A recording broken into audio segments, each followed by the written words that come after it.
Aujourd'hui, le marché crypto continue d'attirer toutes les attentions. Le Bitcoin s'échange autour de 122 000 $, en hausse d'un peu plus de 1,5%, tandis qu'Ethereum corrige légèrement, autour de 4 480 $, en baisse d'environ 1%.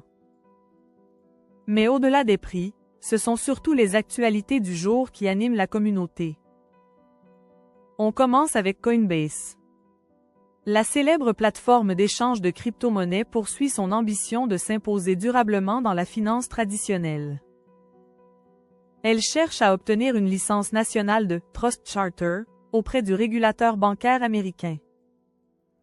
Cette reconnaissance renforcerait sa crédibilité et son assise réglementaire, même si Coinbase insiste. Il ne faut pas la considérer comme une banque au sens classique. Ce pas en avant pourrait marquer un tournant décisif pour l'adoption des cryptos aux États-Unis. De leur côté, les marchés de prédiction sont sous le feu des projecteurs. Un rapport de Bankless met en lumière l'autre face de ces marchés. Ils peuvent être un outil puissant pour tester la sagesse collective, mais ils restent très limités pour anticiper les tendances sur le long terme. Une réflexion qui pousse de nombreux investisseurs à se concentrer sur des horizons temporels plus larges. Justement, certains analystes rappellent que dans les cryptos, le plus important reste l'allocation long terme.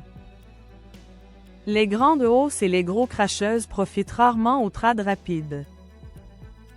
En revanche, être exposé sur plusieurs années permet souvent de capter les meilleurs mouvements.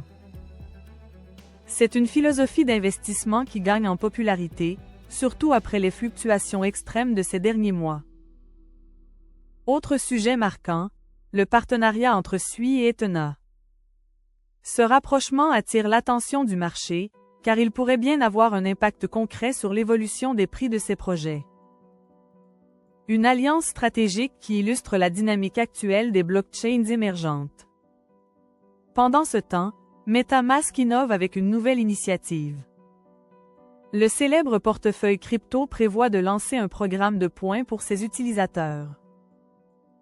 L'objectif est clair, encourager la participation et renforcer les efforts de décentralisation. Avec des millions d'utilisateurs à travers le monde, cette annonce pourrait redéfinir l'expérience d'interaction avec la finance décentralisée. Et pour finir, revenons sur Tether.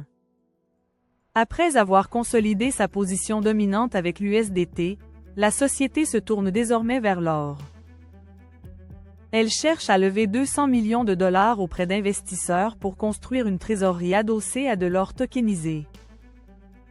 Un pas de plus vers la convergence entre actifs réels et blockchain, et une preuve que la tokenisation gagne du terrain dans l'écosystème financier mondial.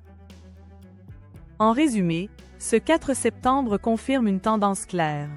Le marché crypto ne se limite plus au seul prix du Bitcoin et d'Ethereum. Les enjeux réglementaires, la tokenisation et les innovations d'usage deviennent tout aussi déterminants pour l'avenir du secteur.